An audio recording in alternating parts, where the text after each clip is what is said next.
கொண்டு வந்துட்டு தான் இறப்பாரு.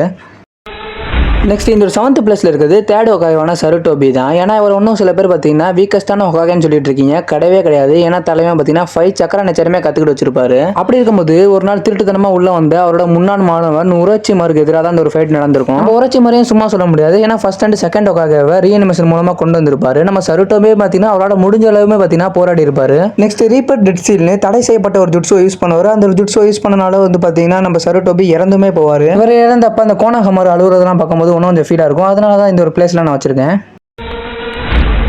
இந்த லிஸ்ட்ல டாப் 6ல யார் இருக்கான்னு பார்த்தீங்கன்னா நம்ம நருட்டோ அனிமில ரொம்பவே ஃபேமஸான நம்ம குராமா தான். ஏன்னா நம்ம குராமா நருட்டோ அனிமில இறந்திருக்காது, புருட்டோ அனிமில தான் இறந்த மாதிரி காட்டியிருப்பாங்க. நம்ம நருட்டோ பிறந்தோடனே குராமாவை நம்ம நருட்டோக்குள்ள சீல் பண்ணியிருப்பாங்க. அதனாலவே பார்த்தீங்கன்னா குராமா நம்ம நருட்டோ கூட தான் கடைசி வரைக்குமே இருந்திருக்கும். நருட்டோமே சொன்ன மாதிரி குராமாவோட வெறுப்பெல்லாம் போக்கியிருப்பான். குராமாவுக்கு ஒரு பிரதர் மாதிரி இருந்திருப்பான் நம்ம நருட்டோ. அப்படி இருக்க குராமா நம்ம நருட்டோ ஒரு ஃபைட்ல வந்து பார்த்தீங்கன்னா சாவுற அளவுக்கு போயிருவான். அதுக்கு குராமா என்ன